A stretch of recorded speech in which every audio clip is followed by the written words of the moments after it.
அடுத்து திருவாஞ்சியம்.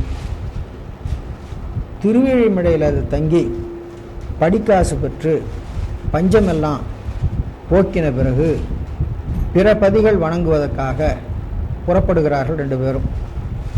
அதில் திருஞான சம்பந்தர் திருவாஞ்சியம் என்னும் ஸ்தலத்துக்கு வந்து வழிபாடு செய்கின்றார் என்று பெரிய புராணத்தில் இந்த பதிகத்துக்கு குறிப்பு கொடுக்கப்பட்டிருக்கிறது.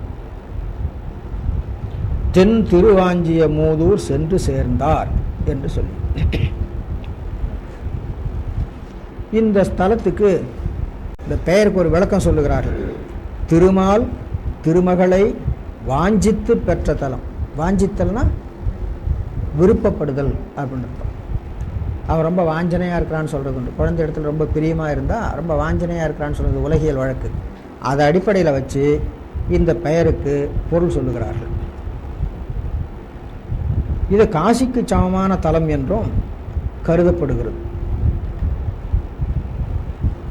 நீடு வாஞ்சியத்தில் அமர்ந்த முக்கண் நீலமிடற்று அருமணியை வணங்கி போற்றினார் என்று நீல மிடற்று அருமணி என்று இந்த ஸ்தலத்தில் இருக்கின்ற இறைவனை சேக்கிழார் பெருமான் பெரிய புராணத்தில் பாராட்டி சொல்லி இருக்கின்றார். பாட்டு பார்க்கலாம். 2ஆம் திருமுறையில் இருக்கிற பதிவு. வன்னி கொன்றை மத மத்தம். மத்தம் ஓமத்தை.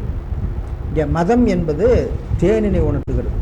மத மத்தம் எருக்கொடு கூவிளம் பொன்னி என்ற சடையில் பொலிவித்த புராணனார். சடையில் என்னென்ன இருக்குன்னு கணக்கு போட்டிருக்கிறார்.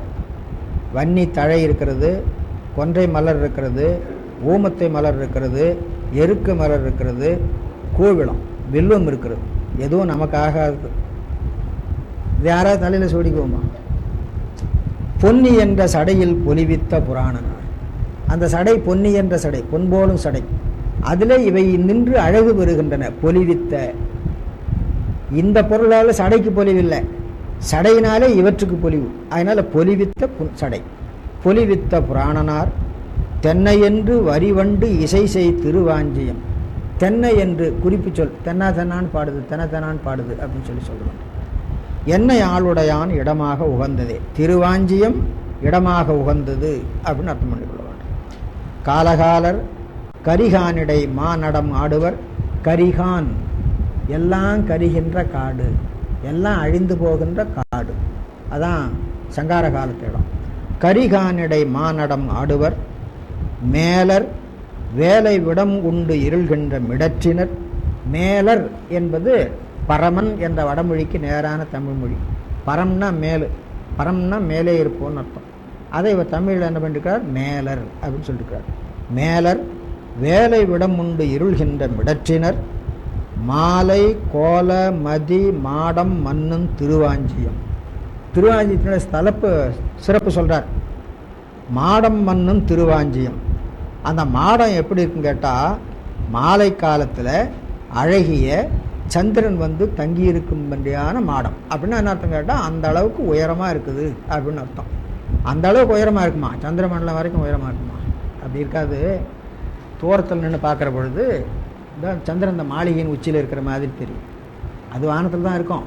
நாம் தூரத்தில் நின்று பார்த்தீங்கன்னா இந்த மாடத்தினுடைய உயரமும் சந்திரனுடைய இடமும் பக்கம் பக்கமாக இருக்கிற மாதிரி தெரியும். அதை வந்து புலவர்கள் இலக்கியத்தில் அப்படி அழகு பண்ணுவார்கள். மாலை கோல மதி. மாலை மதி என்றும் கோல மதி என்றும் தனித்தனி அர்த்தம் பண்ணிக்கணும். மாலை காலத்து மதி, கோல மதி என்பது அழகிய மதின்னு அர்த்தம் பண்ணும். மாலை கோல மதி மாடம் மன்னும் திருவாஞ்சியம் ஞாலம் வந்து பணிய பொலி கோயில் நயந்தது. ஞாலம் என்ற சொல்லுக்கு இந்த இடத்துல மக்கள்னு அர்த்தம். ஞாலம் என்ற சொல்லுக்கு நேர அர்த்தம் உலகம் என்பது தான். ஆனால் இந்த இடத்துல மக்களை உணர்த்துகிறது. ஞாலம் என்பது உலகத்துக்கும் பெயர், மக்களுக்கும் பெயர். உலகம் என்பது இந்த இடமாகிய உலகத்துக்கும் பெயர், மக்களுக்கும் பெயர். பிற்காலத்தில் வந்தவங்க அது ஆகு பெயர்னு சொல்லிட்டாங்க. உலகம் என்பது இடத்தை குறிக்கிறது தான் உண்மையான பெயர், மக்களை குறிக்கிறது ஆகு பெயர் அப்படின்னு சொல்லி சொன்னாங்க. பழைய காலத்தில் அப்படி இல்லைங்க. மக்களுக்கும் உலகம் என்ற பெயர் தான், இந்த இடத்துக்கும் உலகம் என்ற பெயர் தான்.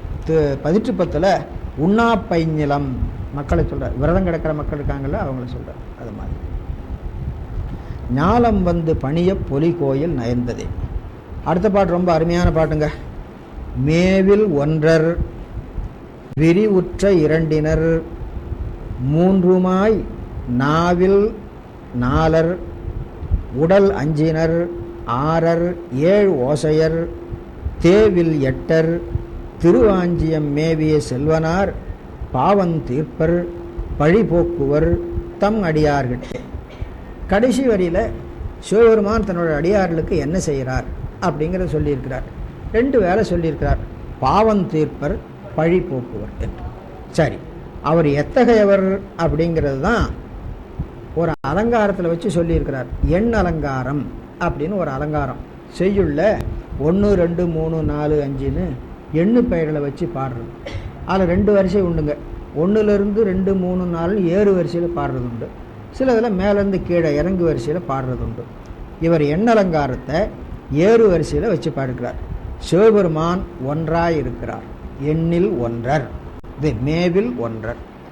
ஒன்றர் என்பதற்கு மற்றவர்களாம் என்ன பண்ணுறாங்க, எல்லா பொருள்களோடும் கூடி அதுவாகவே ஒன்றி இருப்பவன் அப்படின்னு ஒரு அர்த்தம் பண்ணுறாங்க. அதை விட வேண்டிய இல்லைங்க, ஏகன். ஏகன் என்பது அவனுக்கு ஒரு சொல். அவனுக்கு இணையாக இன்னொருத்தன் கிடையாது. சிவபெருமான், அப்புறம் அவனை போல் இன்னொருத்தர் சொல்லுங்க, கிடையாது. அவனுக்கு மேலேயும் கிடையாது, அவனுக்கு சமமாகவும் கிடையாது. இருக்கிறவங்களாம் அவனுக்கு கீழே தான். ஆகையினால அவனை ஒன்றர் அப்படின்னு சொல்லலாம். ஏகன் என்ற சமஸ்கிருத சொல்லுக்கு தமிழில் ஒருவன் என்று சொல்லுவோம், ஒன்றன் என்று சொல்லலாம். ஒன்றர் என்று இப்படி பாடம் சொல்ல வேண்டும் என்று சொன்னால், ஒன்றுதல்னா பொருந்துதல்னு அர்த்தம். எப்படி பொருந்துதல் அப்படின்னு கேட்டால், அந்தந்த பொருள்களோடு கூடி வேற்றுமையின்றி அவையாகவே அதுதான் அத்துவிதம் அப்படின்னு. அப்போ இவனும் இவன் கலந்திருக்கிற பொருளும் 2 என்று சொன்னாலும் கூட அவன் 2ஆக தோன்றாமல் அதுவேயாக ஒன்றாக நிற்பான் அப்படின்னு ஒரு கருத்து. ஆக மேவில் ஒன்றர் அப்படிங்கிறத அப்படி வைத்துக் கொள்ளுங்க. விரிவுற்ற இரண்டினர், விரிவுற்ற 2 என்பதுக்கு ஞானம் என்றும் கிரியை என்று 2ஆக அர்த்தம் பண்ணுகிறார்கள். அதே சிவம் சக்தி என்று 2ஆக பண்ணிக்கலாம். ஞானம் கிரியை என்று சொன்னாலும் அதுதான் அர்த்தம், சிவம் சக்தி என்று சொன்னாலும் அர்த்தம் அதான். ஞானம் என்பது சிவம், கிரியை என்பது சக்தி. ஆகினால் அவன் 2ஆக இருக்கிறான். விரிவுற்ற இரண்டினர். அப்புறம் மூன்றுமாய், இந்த திருவருட்சக்தி, அதாவது ஞானம் கிரியைன்னு சொன்னமே, சிவம் சக்தி என்று சொன்னமே, அந்த சக்தி விரிகின்ற பொழுது இச்சை ஞானம் கிரியை என 3ஆக விரியும். அதனால் மூன்றுமாய். நாவின் நாலர், நாவிலே வழங்குகின்ற 4 உடையவர். நாவிலே வழங்குகின்ற 4 இது 4 வேதம். அதனால் 4 வேதமாயிருப்பர். அஞ்சினர், அஞ்சினர் என்பது 5 வகையான மந்திரங்களையே தமக்கு திருமேனியாக உடையவர். பஞ்சபிரம்ம மந்திரம்னு சொல்லுவோம். அந்த பஞ்சபிரம்ம மந்திரம் தான் 5 வேளை செய்வது, 5 முகமாக இருப்பது. சதாசிவ கடவுளுக்கு 5 முகமாக இருப்பது பஞ்சபிரம்ம மந்திரம் என்று சொல்றது உண்டு. ஆகையினால அஞ்சர். அப்புறம் ஆரர். ஆரர் என்பதுக்கு 2 விதமாக அர்த்தம் பண்ணலாம். தலையிலே கங்கை என்னும் 6 சூடியவர் என்று அர்த்தம். இன்னொரு அர்த்தம் 6 குணம் உடையவர் அப்படின்னு சொல்ல வேண்டும். 6 குணம் உடையவர் என்று சொல்லுவதை கருத்து என்னன்னு கேட்டால், சிவத்துக்கு உரிய குணம் 8 குணம்தான். அந்த 8 குணத்தை 6 குணமாக அடக்கி விடலாம் என்பது கருத்து. ஆகையினால சில இடங்களில் எண்குணம் சொல்லுவாங்க, சில இடங்களில் 6 குணம் சொல்லுவாங்க. பெரும்பாலான நூல்களில் 6 குணமும் சொல்லப்பட்டிருக்கிறது. ஆகையினால ஆரர் என்பதற்கு சடையிலே 6 சூடியவர் என்றோ அல்லது 8 குணங்களினுடைய சுருக்கமாகிய 6 குணங்களை உடையவர் என்றோ அர்த்தம் பண்ண வேண்டும். அப்புறம் 7 ஓசையர். இறைவன் ஓசை வடிவமாக இருக்கிறான் என்று சொல்லுவது 7 இசையாய் இசைப்பயனாய் அப்படி. அதனால் 7 ஓசையர். தேவில் எட்டர். எட்டர் என்பது அஷ்டமூர்த்தமாகிய வடிவத்தை உடையவர். அதுதான் நாம் தேவு என்று. இப்போ சூரியனை தேவன்னு கும்பிட்றோம். ஏன்? சூரியத்தில் சிவபெருமான் கலந்திருக்கிறதுனால. அதே போல் சந்திரனை கும்பிட்றோம், 5 பூதங்களை கும்பிடுகிறோம், அந்த காரணத்தில். அதனால் அஷ்டமூர்த்திமாக இருப்பார். எட்டர். திருவாஞ்சியம் மேவிய செல்வனார் பாவம் தீர்ப்பர் பழி போக்குவர் தம் அடியார். இந்த பாட்டு நல்லா ஞாபகம் வைத்துக் கொள்ள வேணும். சிவபெருமானுடைய இலக்கணங்களை, இயல்புகளை, தன்மைகளை எண்ணு பெயரில் வைத்து 1 முதல் 8 ஈராக பாடியிருக்கிறார். இதில் தத்துவ ஞானமும் இருக்குது, இலக்கிய அழகும் இருக்கிறது. அப்புறம் சில சொற்களுக்கு 2 வகையாக அர்த்தம் பண்ண முடியுது. மேவில் ஒன்றர், ஏகன் என்று அர்த்தம் பண்ண முடியுது, அத்வைதமாக இருப்பவர் என்று அர்த்தம் முடியுது. அதே போல் ஏனையவர் ஆறர், 6 சூடியவன் என்று அர்த்தம் பண்ணலாம், 6 குணம் உடையவன் என்று அர்த்தம் பண்ணலாம். அப்படி 2 விதமாக அர்த்தம் பண்ணுவதற்கு ஏற்ற முறையில் திருஞான சம்பந்த சுவாமிகள் இந்த பதிகத்தை பாடியிருக்கிறார். அடுத்த பாட்டுக்கு போகலாம். சூலம் ஏந்தி வளர் கையினர் மெய் சுவண்டாகவே. சுவண்டு என்பதுக்கு அழகுன்னு ஒரு பொருள். ஸ்வர்ணம் என்ற சொல்லு அப்படி வந்ததுன்னு சொல்லலாம். பொருத்தம் அப்படின்னு ஒரு உரை பண்ணுறாங்க, எப்படி வேணால் வைத்துக்கொள்ளலாம். இது அரிய சொல். இதை போல் சொல் அதிகமாக பல இடங்களில் வர்றதில்லை. சுவண்டாகவே சால நல்ல பொடி பூசுவர். உடம்புல பொடி பூசுகிறார், திருநீர் பூசுகிறார், அது சுவண்டாக இருக்கிறது. சுவண்டு என்பதுக்கு அழகுன்னு அர்த்தம். பொருத்தம்னு அர்த்தம் பண்ணால் பொருத்தமாக இருக்கிறது. பொருத்தமாக இருக்கிறதுனா திருநீர் பூசுவதில் என்ன பொருத்தம் இருக்கிறது அப்படின்னு கேட்டால், சிவபெருமானுக்கு 2 வகையான திருநீர் சொல்லுவாங்க. ஒரு வகையான திருநீர் இயல்பாகவே உருவாகி அவனிடத்தில் போய் சேருவது. இன்னொரு வகையான திருநீர் நம்மால் உருவாக்கப்பட்டு அவனுக்கு அபிஷேகமாக பண்ணப்படுவது. அவனுக்கு இயல்பாக அமைகிற திருநீர்னா என்ன அப்படின்னு கேட்டால், சர்வசங்கார காலங்கிறது நமக்கு எல்லாருக்கும் தெரியும். சர்வசங்கார காலத்தில் எல்லாம் பொடிஞ்சு போகும், அவன் ஒருத்தன் தான் இருப்பான். எல்லாம் பொடிஞ்சால் ஒன்றுமே இல்லாமல் போயிடாது, அதனுடைய சாம்பலாக இருக்கும். இப்போ இந்த சாம்பல் எங்கே போய் ஒட்டும்? இப்போ ஒன்றும் இல்லை, நம்ம வீதியில் குப்பை நிறைய இருக்குன்னு வச்சுங்க, நாம் போய் நிற்கிறோம், ஒரு காற்று அடிச்சு தானே அதெல்லாம் பறந்தால் நம்ம மேலே தான் வந்து விட்டோம். அதுக்கு பற்றுக்கோடாக ஒரு இடம் வேணும். அப்படி இல்லைன்னா ஏதாவது பக்கத்தில் ஒரு கட்டடம் இருந்தால் அந்த கட்டடத்தை போட்டு ஒருத்த போய் அந்த காற்றை கொஞ்சம் ஒதுக்கிட்டு போயிடும். அந்த மாதிரி சர்வசங்காரம் இவன் ஒருத்தனாக இருக்கிறான், மற்றெல்லாம் சாம்பலாக இருக்குது அப்படின்னா அந்த சாம்பலுக்கு ஆதாரம் எது? இவனே தான். இவன் தான் எல்லாத்துக்கும் ஆதாரம். ஆகையினால அந்த திருநீர் அவனுக்கு இயல்பாக அமைந்த திருநீர்.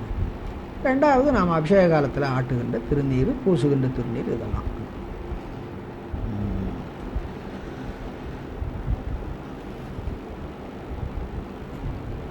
பொடி பூசுவர் பேசுவர் மாமரை சீலம் மேவு புகழால் பெருகும் திருவாஞ்சியம் ஆலம் கொண்ட அடிகள் இடமாக அமர்ந்தது. திருவாஞ்சியம் அடிகள் இடமாக அமர்ந்த இடம். கை இலங்கும் மரி ஏந்துவர். மரி மான்கன்றுக்கு பேர். மரி என்ற சொல்லுக்கு இளமைன்னு அர்த்தம். மான்கன்றினுடைய இளமையை மரி என்னும் பெயரால் சொல்றது, மரபு பெயர்னு பேர். காந்தளம் மெல் விரல் தையல் பாகம் உடையவர். விரலுக்கு காந்தல் பூவை, காந்தல் பூ இதழ ஓமானம் சொல்றது உண்டு. காந்தளம் மெல் விரல் தையல் பாகம் உடையார். அடையார் புறம் செற்றவர். செய்ய மேனி கரிய மிடற்றார்.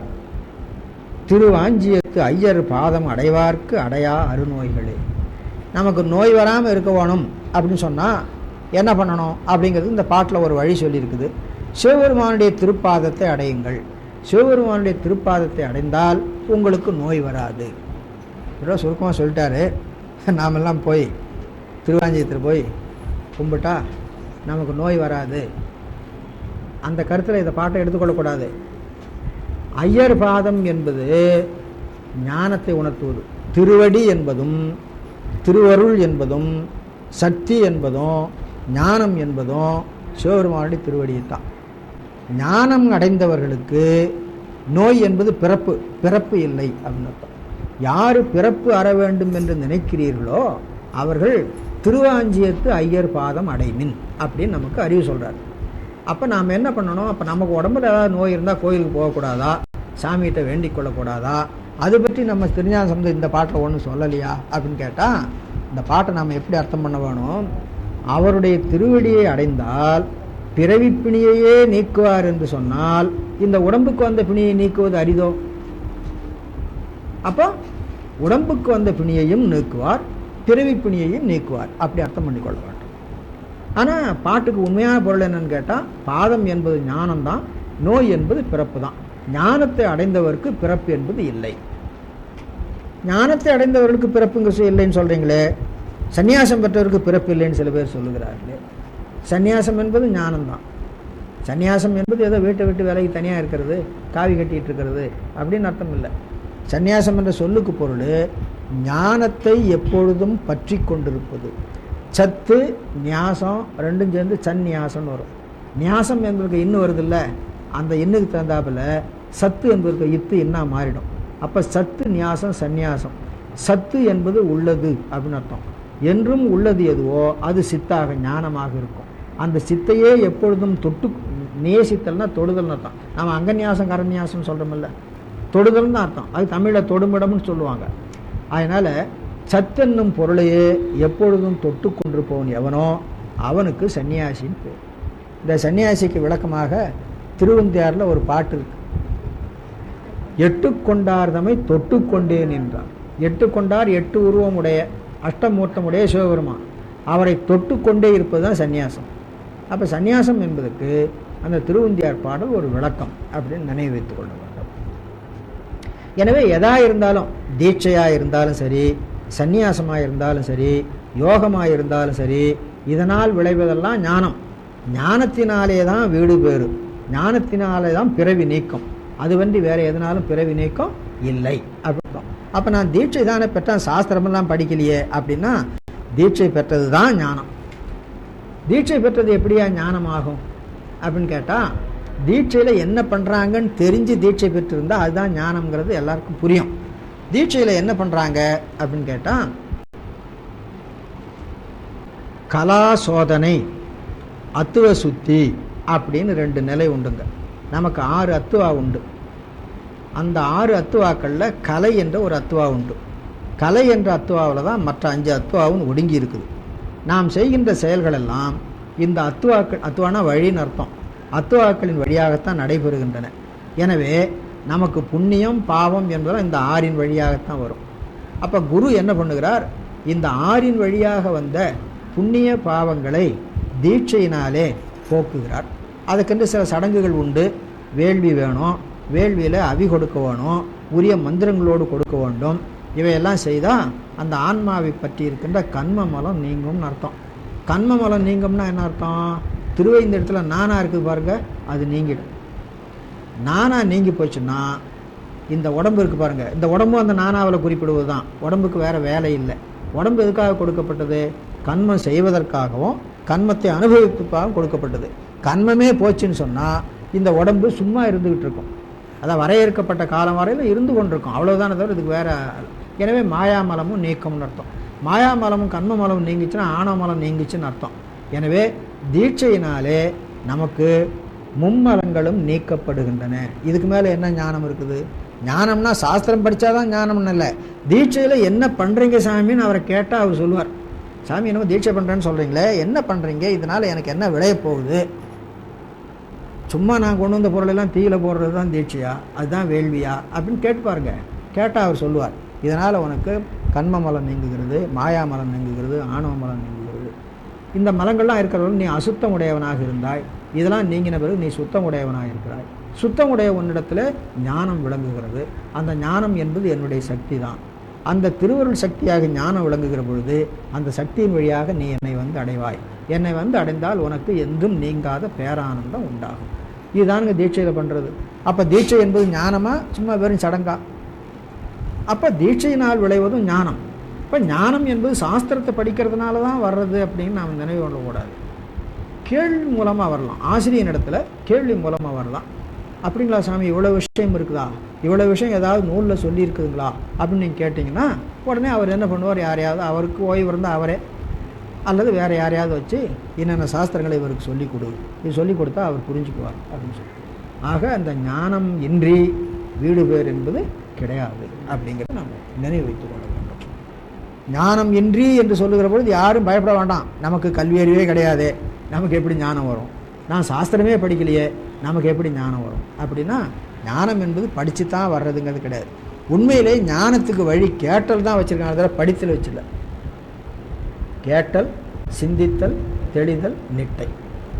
இதுக்கு முன்னால் நாம் செய்து கொள்ள வேண்டியது ஞான நூல் ஓதல், ஓதுவித்தல். அது முடிஞ்சவங்க செய்யலாம், முடியாதவங்க கேட்டல் போதும். ஆனால் கேட்கின்ற பக்குவம் வேணும், ஆசிரியர் இடத்துல நம்பிக்கை வேணும், அவன் சொன்னது உண்மை அப்படின்னு நம்பிக்கை வேணும். அப்படி இருந்தானே பண்ணலாம். எனவே எந்த வகையிலும் ஞானத்தால் தான் வீடு. தீட்சை ஞானத்துக்கு கருவி, யோகம் ஞானத்துக்கு கருவி, சந்நியாசம் ஞான நெறியில் நிற்பதற்கு ஒரு வழி, அவ்வளவுதான். அவைகள் மூலமாக ஞானம் இல்லை அப்படின்னு தெரிந்து கொள்ள வேண்டும்.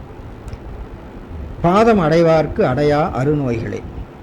அரவம் போன்பர் அணியும் சிலம்பு ஆர்க்க அகந்தொரும் இரவில் நல்ல பலி பேணுவர். பிச்சை எடுக்கிறது, பலினா பிச்சைன்னு அர்த்தம். பிச்சை எடுக்க போகிற பொழுது காலில் சிலம்பு அணிந்திருக்கிறார், அது ஒலி செய்கிறது. சிலம்பார்க்க அகந்தோறும் சென்று இரவில் நல்ல பலி பேணுவர். இந்த தொடரை இன்னொரு தரம் அர்த்தம் பண்ணுவார். அணியும் சிலம்பு ஆர்க்க அகந்தோறும் இரவில் நல்ல பலி பேணுவர். அகந்தோறும் மனந்தோறும், வழிபடுபவர்களுடைய மனந்தோறும் பெருமான் எழுந்தருள்வார். பெருமான் எழுந்தருளுக்கு என்ன அடையாளம்? அவருடைய சிலம்பொலி கேட்கும். அப்போ என்னப்பா என்னை கூப்பிட்டுட்ட, எனக்கு ஒன்றும் கொடுக்க மாட்டியா? நம்மகிட்ட பிச்சை கேட்பார். சாமி என்கிட்ட என்ன இருக்குது, நான் கொடுக்கறதுக்கு என்ன இருக்குது? ஆன்ம போதம் இருக்குது, எடுத்துக்கணும். ஆன்ம போதம் எதனால் வந்தது? ஆணவ மலத்தினால் வந்தது. அப்போ அவர் என்ன பண்ணுவார்? நம்மகிட்ட இருக்கிற ஆணவ மலம், இந்த நான் என்ற ஒரு முனைப்பு வருது பாருங்க, அது அதுதான் அவருக்கு பிச்சை.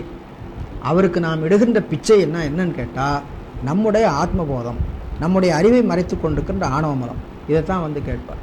அப்போ பிச்சாடனராக, அதனால தான் பிச்சாடனர் வடிவத்தை ஞானத்தின் வடிவம்னு சொல்கிறது. நாமெல்லாம் பிச்சாடனார் வடிவம்னா என்னமோ அசிங்கமாக, பழைய காலத்தில் ஆடை கூட இல்லாமல் ஒரு உருவத்தை போட்டு அதை இப்படி கும்பிட்டுட்டு இருக்கிறாங்களே அப்படின்னு சொல்லி நினைப்பாங்க. அதனுடைய கருத்து என்னன்னு கேட்டால், அது ஞானத்தினுடைய வடிவம். ஞானத்தினுடைய மூர்த்தி தட்சிணாமூர்த்தின்னு தான் நாம் நினச்சிட்டு இருப்போம்.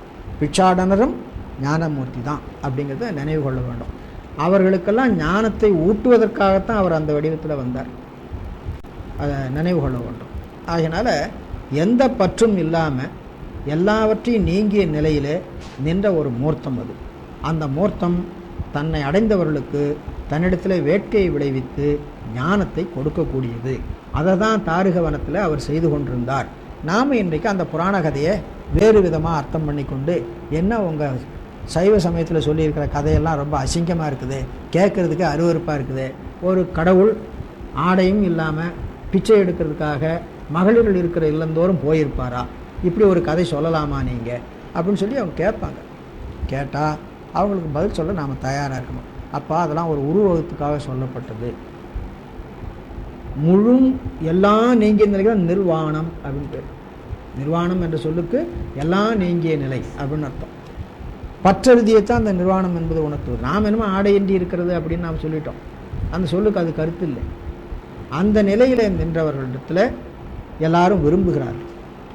அவருடைய விருப்பத்தை ஏற்றுக்கொண்டு அவர்களுக்கு குற்றத்தை நீக்கி அவர்களுக்கு அவன் ஞானத்தை கொடுக்கின்றான். அதுதான் கருத்து. அதனால் அகந்தோறும் அணியும் சிலம்பு ஆர்க்க அகந்தோறும் இரவில் நல்ல பலி பேணுவர். பலினா பிச்சை. இராக்காலத்தில் பிச்சை எடுக்கிறான்னு என்ன அர்த்தம்? அதுக்கு நாமெல்லாம் ராத்திரியில் கிடக்கிறோம், தூக்கத்தில் கிடக்கிறோம், கேவல நிலையில் கிடக்கிறோம்.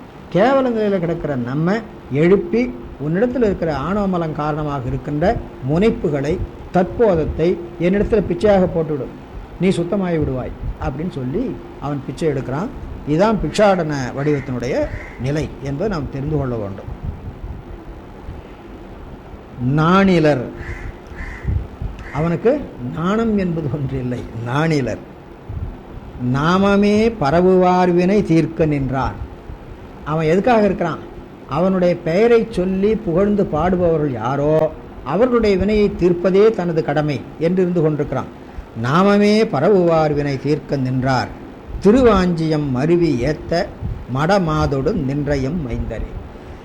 பெருமானுக்கு நாணம் இல்லை அப்படின்னா என்ன அப்படின்னு கேட்டால், நாம் இப்போ பார்த்தோமே, அவன் என்ன ஆடை கூட இல்லாமல் மகளிர்கள் மிகுதியாக இருக்கிற, அதுலேயும் சன்னியாசி மகளிர்கள் இருக்கிற மிகுதியாக இருக்கிற தாருகாவனத்து முனிவர்கள் மனைவியர் தானே அங்கே இருந்தாங்க.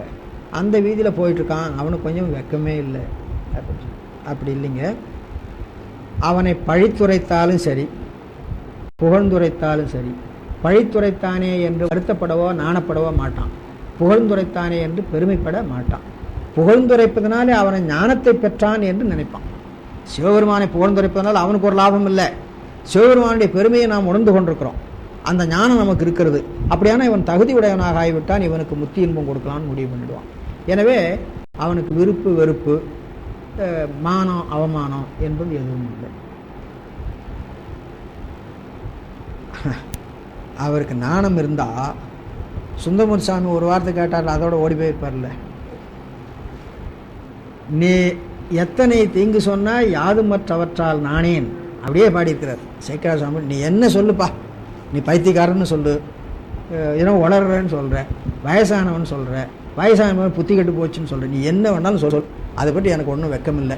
எனக்கு வேண்டியதெல்லாம் நீ எனக்கு அடிமை, நீ எனக்கு அடிமை செய்ய வேண்டும், இதுதான் கருத்து. அந்த மாதிரி அதான் நான் இல்லை. நம்ம சாதாரணமாக பார்த்தோம்னா அவன் வெக்கம் இல்லாதவன், அதனால தான் ஆடை இல்லாமல் திரியிறான், அதனால தான் மகளிர் இருக்கிற இடத்துல கூட ஆடை இல்லாமலே போய் பிச்சை கேட்டான் அப்படின்னு சொல்லுவோம். அப்போது நம்ம புராணங்கள்லையும் சரி தோத்திரங்கள்லையும் சரி வருகின்ற சொற்களுக்கு உள்பொருள் என்ன அப்படிங்கிறது தான் பார்க்க வேணுமே தவிர இந்த வார்த்தைக்கு வார்த்தை அர்த்தம் பார்த்துட்டு அதை வச்சுட்டு நாம் பேசக்கூடாது. புறச்சமைகள் வேணால் பேசுவாங்க, உங்கள் சம்பந்தரே பாடியிருக்கிறாரியா, உங்கள் சிவபெருமான் வெக்கம் இல்லாதவன் பாடியிருக்கிறாரியா அப்படின்னு ஒரு கிறிஸ்தவ பாதிரியா ஒரு கிறிஸ்தவ சன்னியாசியாக வந்து நின்றுட்டு சொல்லலாம். ஆனால் நாம் அப்படி சொல்லக்கூடாது.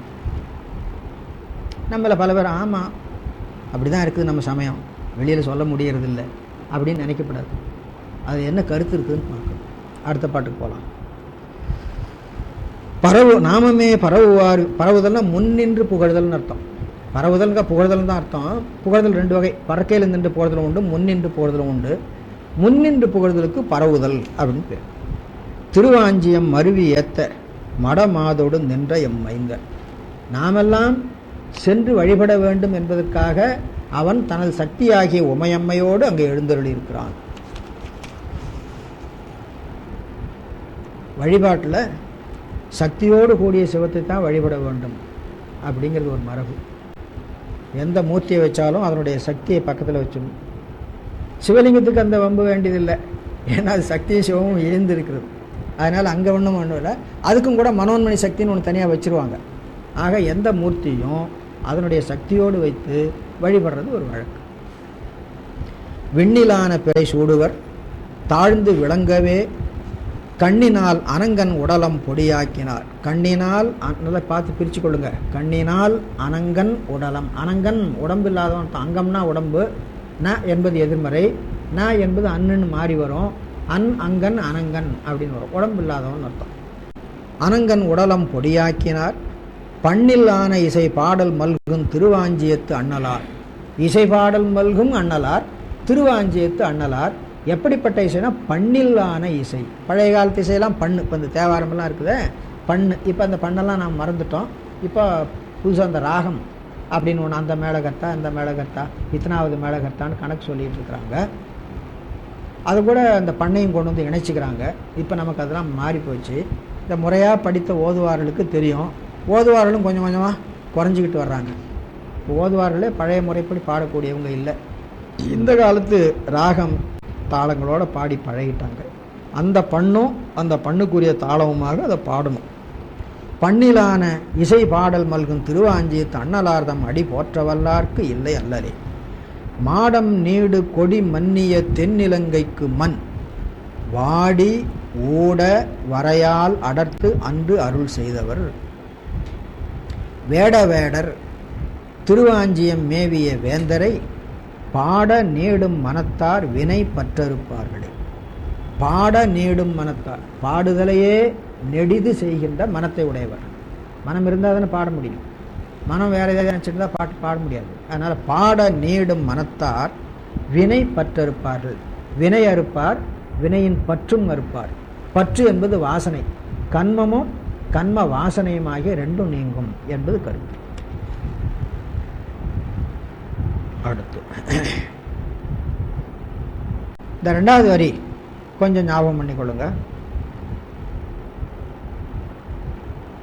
மாடம் நீடு கொடி மன்னிய தென்னிலங்கைக்கு மண் ராவணன் வாடி ஊட வரையால் அடர்த்து. அந்த ராவணனை மலையினாலே அடர்த்தார். அதுக்கு ரெண்டு இடம் போட்டுக்க, வாடி ஊட. வாடுதல் என்பா உடம்பு மெலிந்து வருந்துதல். ஊடுதல்னா என்ன? கோபப்படுதல் அப்படின்னு அர்த்தம். ஊடுதல் என்ற சொல்லுக்கு கோபப்படுதல் அர்த்தம். அப்போ நாம் என்ன நினைக்க வேண்டியிருக்குதுங்க, ராவணன் நல்ல சிவபூசை பண்ணக்கூடியவன் தான். ஆனாலும் அவனுக்கு ஏதோ ஒரு குணத்தினால அந்த வழியை போகிற பொழுது என்னுடைய விமானம் சொல்லுகிற பொழுது எதிர எதுவும் இருக்கக்கூடாது, எல்லாம் விலகிடணும், விலகாவிட்டால் நான் அதை தூக்கி வச்சிருவேன் அப்படின்ட்டு போனான். அப்போ தான் பெருமான் அவனை விலக அடர்த்தினார். அப்போ நினச்சான், சிவபெருமான் நீ இருக்கிற மலைன்னு எனக்கு தெரியும், அடுத்தவங்களும் சொன்னாங்க, நான் தான் உன்னை தானே பூசையும் பண்ணிகிட்ருக்கிறேன், ஆனால் என்ன இப்படி பண்ணிட்டியப்பா அப்படின்னு வருந்தி, அந்த வருத்தம் மிகுதியினால் யாரோ பக்கத்தில் போனவங்க சங்கரன் சாமகான பிரியன்னு சொன்னதை கேட்டு சரி பாட்டு பாடுனா அவனுக்கு மனம் இறங்கும்னு சொல்லி, அப்போ ஊட என்பதுக்கு கோபம் கொள்ள என்ற அர்த்தம் வந்தாலும் கூட அவன் என்ன பண்ணணும், என்னையும் இப்படி செய்து விட்டாயே என்று வருந்த. அப்போ வாடுதல் உடல் மெலிதலையும் ஊடுதல் மன வருத்தத்தையும் குறிக்கிறது என்று நாம் ஞாபகம் வைத்துக் கொள்ள வேண்டும். அடுத்து அந்த வினை பற்றிருப்பார்களே அப்படின்னு சொன்ன பாருங்க. அந்த வினை பற்று, வினை என்பது நாம் செய்கின்ற நல்வினை தீமைகள், பற்று என்பது மூலகன்மம் நீங்கும்படியா என்று வைத்துக் கொள்ளலாம். வினை என்பது காரிய வினை என்றும், பற்று என்பது அதற்கு பற்றாக இருக்கின்ற, நாம் வைக்கிற பற்றல்ல. மூலகன்மம் எதுக்கு பற்றாக இருக்கிறது? காரியகன்மம் நிகழ்வதற்கு பற்றாக இருக்கிறது. மூலகன்மம் என்பது ஒன்று இல்லை என்று சொன்னால் காரியகன்மம் என்பது ஒன்று நிகழ்வதற்கு வழி இல்லை. அப்படின்னா என்ன? மூலகன்மம்னு ஒன்று எங்கே இருக்குது, எப்படி இருக்குது அப்படின்னு கேட்டால், அனாதி நித்தியமாக இருக்கிற பொருளே மூலகன்மம் என்று ஒரு பொருள் உண்டு. மாயை மூல மாயைன்னு சொல்லுகிறோம், காரண மாயைன்னு சொல்லுகிறோம். அதுபோல் மூலகன்மம் காரணக்கன்மம் ஒன்று உண்டு. அந்த காரணக்கன்மம்னு ஒன்று இருக்கிறதுனால தான் ஆன்மா காரியம் செய்ய முடிகிறது. அந்த காரியம்தான் நல்வினை தீவினையாக ஆகிறது. மூல மாயை என்று ஒன்று இருக்கிறதுனால தான் இறைவன் உலகத்தை படைக்க முடிகிறது. மூல மாயை என்பது ஒன்று இல்லை என்று சொன்னால் இறைவனாலும் உலகத்தை படைக்க முடியாது. அதாவது இறைவனாகவே இருந்தாலும் சூன்யத்திலிருந்து எதையும் தோற்றுவிக்க முடியாது அப்படிங்கிறது ஒரு அடிப்படை தத்துவம். அதுதான் சத்காரியவாதம் என்று சொல்கிறது. காரணம் முதல்ல இருக்கணும். இந்த காரணம் என்பது இருந்தால் தான் ஒரு கர்த்தா ஒரு காரியத்தை செய்ய முடியும் அப்படின்னு அர்த்தம். ஆகையினால வினையும் அந்த வினை நிகழ்வதற்கு பற்றாக மூலமாக இருக்கின்ற மூலகன்மமும் என்று அர்த்தம் பண்ணலாம். அடுத்த பாட்டு. செடிகள் நோயின் அடையார் திறம்பார் செரு தீவினை கடிய கூற்றமும் கண்டு அகலும் புகழ்தான் வரும். புகழான் வரும் இருக்கும். அந்த ராவண்ணாவை இல்லும் தாவண்ணாவமாக பிரிச்சுக்கிங்க. எந்த இடத்துல வந்தாலும் இந்த மாதிரி சில அடிப்படை எழுத்து பிரிப்புகளை தெரிந்து வைத்து கொண்டா போதும். வல்லின ரா இருந்தானா அது இல்லும் தாவுமா பிரியும். தா இருந்ததானா இல்லும் தாவுமா பிரியும். நா இருந்ததானா இல்லும் நாவுமா பிரியும். இது மாதிரி சில புணர்ச்சி விதிகள் உண்டு. இந்த எழுத்துக்கள் எப்படி பிரியும், எப்படி சேரும், இந்த அடிப்படை மட்டும் கொஞ்சம் தெரிந்து வைத்து கொண்டால் பெரும்பாலான பாடல்களை நாம் சுலபமாக படிச்சுக்கலாம். முழு இலக்கணமும் படிக்கணுங்கிற அவசியம் இல்லை. சில சில இடங்களில் இந்த எந்தெந்த எழுத்து எப்படி எப்படி பிரியும், எந்தெந்த எழுத்து சேர்ந்தால் எப்படி எப்படி வரும், இந்த எழுத்து பிரிந்து வருவதும் எழுத்து சேர்ந்து வருவதுமாகிய இந்த ரெண்டு விதிகளை மட்டும் ஒரு பட்டியல் போட்டு பார்த்து வச்சுட்டோம்னா எல்லா பாடல்களையும் நாமே பதம் பிரித்து படிக்கலாம். புகழான் வரும் இருக்கு, புகழ்தான் வரும், இல்லு தா ரெண்டும் சேர்ந்து ராவாயிட்டு பாடு. புகழ்தான் வரும் நெடிய மாலோடு அயன் ஏத்த நின்றார் திருவாஞ்சியத்து அடிகள் பாதம் அடைந்தார் அடியார் அடியார்கே.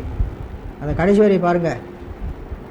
திருவாஞ்சியத்து அடிகள் பாதம் அடைந்தார்க்கு மட்டும் இதல்ல, திருவாஞ்சியத்து அடிகளுடைய அடிகளை அடைந்தார் பாதத்தை அடைந்தவர் அப்படியே தான். அப்பா திருவாஞ்சியத்து அடிகள் அவருடைய அடியை அடைந்த அடிகள், அந்த அடிகளுடைய அடியை அடைந்தவர்கள் அப்படி. அடியார் அடியார் அடியார் அடியார் அடியாரை சார்ந்த அவர். பாட்டு ஒரு வெண்பாவினுடைய கடைசி 2 வரி தோழர் போகத்தில் இருக்குது. தோழர் போகத்தில் சிவனடியார்களை வழிபடுவதில் என்ன சிறப்பு அப்படின்னு கேட்டால், சிவனடியார்களை வழிபட்டவருக்கு மட்டுமல்ல அவங்க சந்ததியினருக்கும். சந்ததியினருக்குனா எவ்வளவு காலம் வரணும்? 7 காலம் வரையும் வரும், 7 தலைமுறை வரையும் வரும். அதுக்காக அவர் என்ன பண்ணிருக்கிறாரு? அடியார் அடியார் அடியார் அடியார், இது 3வது வரி, 4 அடியார் ஆச்சு. அடியாரை சார்ந்த அவர். சார்ந்த அவர் என்பது 7வது முடியும், 6வது முடியும், இது 7வது வச்சு. அப்போ சிவபெருமானுடைய அடியார் அவருடைய வழிபாடு இருக்குது 7 தலைமுறைக்கும் நமக்கு பயன் தரக்கூடியது. எனவே சிவபெருமானை நேராக வழிபடணுங்கிற அவசியம் இல்லை, சிவன் அடியாரை வழிபட்டோம். ஏன்னு கேட்டால் சிவபெருமானாகவே இருக்கிறார்கள் சிவனடியார்கள். எதனாலே அவர்கள் சிவபெருமான் இருக்கிறார்கள் என்று கேட்டால், நம்ம அருணந்தி சிவம் காரணம் சொல்லுவார். வரிசையாக 4 காரணம் அடுக்கி இருக்கிறார். அவங்க திருநீர் உருத்தராக்கம் தண்டித்திருக்கிறார், திருநீரும் உருத்திராக்கம் சிவபெருமானுக்கு வடிவம். அதனால் திருநீரும் உருத்திராக்கம் அணிந்தவர்கள் சிவபெருமான் தான். அப்புறம் நாள்தோறும் சிவபூஜை பண்ணுறவங்க, அதனால் அவர்கள் சிவனடியார்கள். சிவபூஜை பண்ணுறவங்க சிவமாகவே இருந்து தான் சிவபூஜை பண்ணுறாங்க. அதை ஞாபகம் வைத்துக்கொள்ள வேணும். சிவபூஜை பண்ணுற பொழுது சிவமாக இருந்து தான் பூஜை பண்ணுகிறார்கள். எனவே அவர்கள் சிவம். எந்த நேரமும் இதயத்திலே சிவபெருமானையே சிந்தித்து கொண்டு பொருள் ஆகையினாலும் அவர்கள் சிவம் என்று இப்படி சிவனடியார்கள் சிவமே என்பதற்கு அருணந்தி சிவம் காரணம் சொல்லியிருக்கிறார் சிவஞான சித்தியார்கள். அதனால் சொல்கிறார், அடிகள் பாதம் அடைந்தார் அடியார் அடியார்கட்கே. இது 3வது தலைமுறையில் கொண்டு வந்து முடிச்சிருக்கிறார். அவர் 7 தலைமுறை கொண்டார். அடிகள் பாதம் 1, அடைந்தார் 1, அடைந்தாரது அடியார் அப்படின்னு கொண்டு முடிச்சிருக்கார். சரி, என்னென்ன துன்பம் வராதுங்கிறது ஒரு பட்டியல் போட்டுக்கிறா பாருங்க. செடிகள் நோயின் அடையார். செடினா குற்றம் அர்த்தம். குற்றம் மிகுந்த நோயினை பொருந்த மாட்டார்கள். திறம்பார் சிறு தீவினை. தீவினை செய்யும்படியாக திறம்ப மாட்டார்கள். நல்வினையே தான் செய்வார்கள். நல்வினையில் திறம்பினா மாறுபடுதல்னு அர்த்தம். தீவினை செய்ய மாட்டார்கள். கடிய கூற்றமும் கண்டு அகலும். யமனும் கூட இவங்களை கண்டா பயந்து போயிடுவானா. அப்படி திருநாவுக்கர சுவாமிகள் சொல்லி வச்சிருக்கிறார். காலபாச திருக்குறுந்தொகைன்னு இருக்கும். அது ரொம்ப அருமையான திருக்குறுந்தொகை.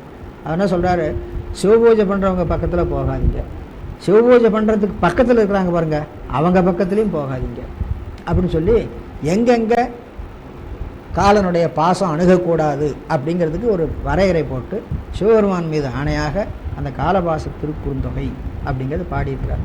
அதை பார்த்தாலே சிவபூஜை பண்ணவருடைய பெருமை எத்தகையது அப்படிங்கிறது தெரியும். அப்படி தப்பி தவறையும் போனான்னா தண்டனை அவனுக்கு தான். சிவபூஜை பண்ணுற இடத்துல நீ ஏன் போனேன் அப்படின்னு தான் சாமி கேட்பாரே தவிர நீ போக வேண்டியது தான், உனக்கு அதிகாரம் இருக்குதுல்ல அப்படின்லாம் சொல்ல மாட்டார். அங்கே போகிறதுக்கு அவனுக்கு அதிகாரம் கிடையாது. சிவத்தினிடத்தில் செல்வதற்கு யமனுக்கு அதிகாரம் இல்லை. சிவபூஜை பண்ணுறவங்க சிவமாகவே நிற்கிறாங்க இல்லையா, அதனால் சிவபூஜை பண்ணவர்களை அணுகுவதற்கு அவனுக்கு அதிகாரம் கிடையாது. அதனால் கடிய கூற்றமும் கண்டு அகலும். புகழ்தான் வரும். புகழ் என்பது சென்று புகுகின்ற இடம். சிவபூஜை பண்ணுபவர்களுக்கு, சிவன் அடியார்களை வழிபடுபவர்களுக்கு சென்று புகுகின்ற இடமாக திருவடி இருக்கும். புகழ் என்பது திருவடி. ஆன்மாக்களுக்கு புகலிடமாவது திருவடி. அந்த இடத்தை தேடித்தான் நாம் அலைகிறோம். ஆனால் அந்த இடம் கிடைக்க மாட்டேங்குது. வேறு என்ன கிடைக்குதுன்னா அது உடம்பு தான் புகழாக கிடைக்கிறது. இந்த உடம்பு போனால் இன்னொரு உடம்பு, அது போனால் இன்னொரு உடம்பு, இப்படி. அப்புறம் அந்த உடம்பு இருக்கிறதுக்கு ஒரு வீடு புகழ், இப்படி புகழ் போயிட்டே இருக்குது. இந்த புகழ் எல்லாம் நீங்கிடும். ஒரே ஒரு புகழ் மட்டும்தான் நமக்கு உண்டு, அது சிவபெருமானுடைய திருவடி. அதனால் புகழ்தான் வரும். நெடிய மாலோடு அயன் ஏத்த நின்றார் திருவாஞ்சியத்து அடிகள் பாதம் அடைந்தார் அடியார் அடியார்கட்கே. பிண்டம் உண்டு திரிவார். சமணர்கள் என்ன பண்ணிட்டு இருந்தாங்கன்னு கேட்டால் சாப்பிட்டுக்கிட்டு இருந்தாங்க. நாமெல்லாம் ஏதோ தத்துவ ஞானத்தை வளர்த்து கொண்டு இருந்தார்கள். அதை பண்ணி இந்த மருத்துவம் பண்ணிகிட்டு இருந்தாங்க, அரைச்சாலை வச்சுக்கிட்டு இருந்தாங்க அப்படின்னு சொல்லி சமணர்களை பேசிகிட்டு இருக்கிறோம். ஆனால் இவர் என்ன சொல்கிறார், அவனுக்கு என்ன பண்ணாங்க, சோறு நின்று திரிஞ்சிட்டு இருந்தாங்க, அது வேறு ஒன்றும் செய்யலை. அப்போ அவன் செய்ததெல்லாம் என்ன ஆச்சுன்னா பயனில்லாத காரியம். உண்மையான தத்துவ ஞானத்தை உணர்ந்து சொல்லி இருந்தானா அவன் எத்தனை செய்தானோ அத்தனையும் பிரயோஜனப்பட்டதுன்னு அர்த்தம். அத்தனையும் செய்துவிட்டு பொருள் என்று சொல்கிற பொழுது அவன் கீழே விழுந்தான்.